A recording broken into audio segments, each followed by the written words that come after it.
60 watts. Ito siya. Ito nakalagay. Dito nakalagay sa harapan ng Sniper 155 para kitang kita.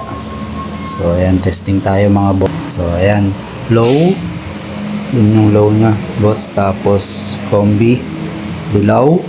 High, yan yung high. So ayan, white. White lang. Dilaw.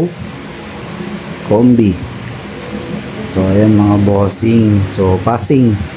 Ayan, solid. Napakalakas na ito mga boss. So ayan, solid. So hindi na mahirapan si bossing mag night ride. So ito naman yung switch na kinabit, yung pinakita ko sa inyo kanina na on off on, na pwede nyo i-on yung white, pwede nyo i-on yung yellow lang. So ayan, dyan siya nakakabit.